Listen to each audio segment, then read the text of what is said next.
Hello everyone. अभी FR के MCQ जो आज वाला पेपर था उसमें फटाफट से जो करेक्ट आंसर है उनको देख लेते हैं। फर्स्ट केस स्टडी यहाँ प्लेनेट वाली थी और इसमें फर्स्ट MCQ में पूछा है कि अकाउंटिंग ट्रीटमेंट क्या होगा कॉस्ट इनकर्ड फॉर रिनोवेशन। तो इसमें कैपिटलाइज सिग्निफिकेंट पार्ट पे वैसे तो रिनोवेशन के एक्सपेंसेस हैं वो कैपिटलाइज ही होते हैं, बट इसमें एक लाइन लिखी है कि सिग्निफिकेंट इन्फ्लुएंस करेंगे दोनों वाले इस भाग को छोड़ के, जो फूड कोर्ट है और एक और इसमें डाला था फूड कोर्ट और गेमिंग वाला, तो ये कैपिटलाइज किए जाएंगे। एंड सेकंड क्वेश्चन था कि गुडविल एक्विजिशन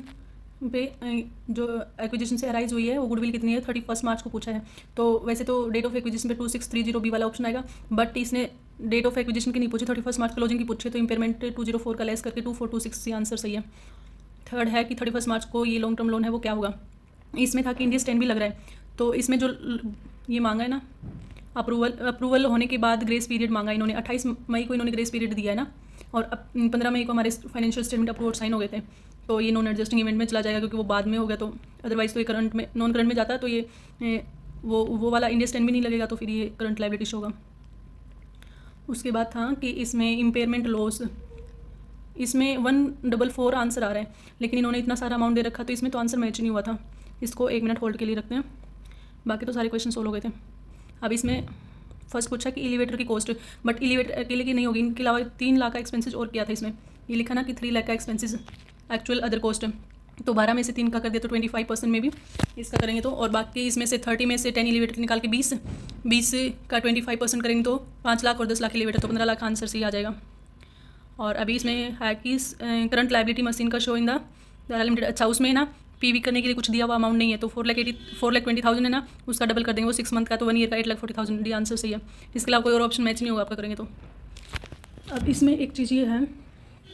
जो ये जॉइंट ऑपरेशन वाला केस है ना, इसमें 40 लाख तो उसका खुद का है और 60 लाख है वो ले रहा है। ये था हमारा, हाँ ये लीज वाला, हाँ इस वाले फर्स्ट पॉइंट में बोला है यहाँ पे कि 60 लाख रिम्बर्स करेगा जारा लिमिटेड, लेकिन वो कब रिम्बर्स करेगा कि जब भी गवर्नमेंट अथॉरिटी मांगेगी उसके 3 महीने के बाद वो उसे रिसीव होंगे, तो खुद का है वो तो प्रोविजन बन जाएगा, क्योंकि टाइम ये कब रिकग्नाइज होता है, टाइम और अमाउंट दोनों पता हो हमें, तो क्या बनता है प्रोविजन, और इनमें से कोई एक भी चीज़ मिसिंग है तो कंटिंजेंट लायबिलिटी, तो इसमें प्रोविजन बन जाएगा, क्योंकि इसमें 3 मंथ हमारा पीरियड भी बता दिया कि हमें जारा से 3 महीने के बाद मिल जाएंगे जैसे गवर्नमेंट मांगेगी, बट गवर्नमेंट का है वो टाइम नहीं पता हमें, तो इसमें एक ही कैच पॉइंट है, तो इस वजह से थोड़ा आंसर चेंज हो सकता है। अदरवाइज़ तो इसमें प्रोविजन 100 करोड़ का ही होना चाहिए, वरना तो फिर ए ऑप्शन पे जाएगा ये, अगर कुछ और एग्जाम्शन इसमें आती है तो। Classify financial assets subsequent measurement, तो एक ये भी है कि इसमें अभी TPL अमोर्टाइज कॉस्ट, लोग अमोर्टाइज कॉस्ट इसमें ज़्यादातर आंसर आ रहे हैं, तो इसको रीवेरीफाई करा के मैं मे बी नेक्स्ट, और इसमें 10% वो ग्रोस प्रॉफिट और gross loss whichever is higher का 10% करेंगे, तो ए बी आंसर आ रहा है, फीस ठीक है। देन नेक्स्ट क्वेश्चन इसमें C आएगा, क्योंकि वो रीमेजर होगा ईयर एंड पे हर बार और वो चेंज हो जाएगा, C ऑप्शन ठीक है। एंड इसमें परचेज कंसिडरेशन पूछा है, तो परचेज कंसिडरेशन इसमें पहले प्रोविजनल निकाला है ना, हाँ ये सब प्रोविजनली, तो ये पैरा कोई काम का नहीं है। सेकंड पैराग्राफ में इन्होंने बोला था कि 22 लाख है, और फिर कंटीजेंट कंसिडरेशन दे रहे हैं वो 3 लाख के डेट और एक्विजिशन, तो परचेज कंसिडरेशन 22 और 3 25 हो जाएगा। और फिर एक क्वेश्चन पूछा था कि नेट एसेट्स कौन सी लेंगे, फिर इसी दिन पे जो कैलकुलेट की 16 करोड़ की वो वाली, तो 25 ये और 16 ये। फिर हाँ एक ये था इंडियस 101 का, तो इसमें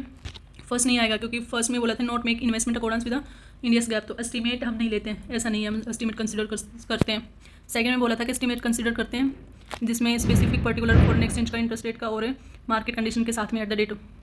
थर्ड में था तो सेकंड भी आएगा, थर्ड में in accordance with the date of India's gap make estimate, and fourth में टू अचीव, तो ऐसा तो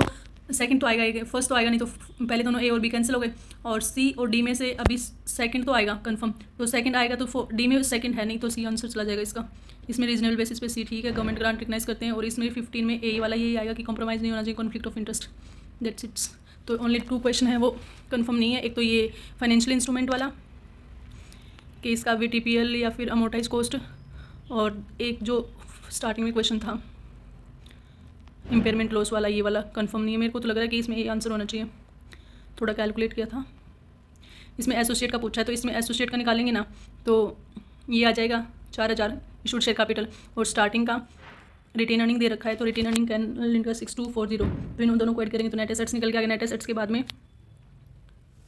गुडविल निकालेंगे परचेज कंसिडरेशन लेस करने के बाद में, और वो गुडविल इसमें ऐड करके निकालेंगे ना, तो कुछ 144 का डिफरेंस आया था, और इन्होंने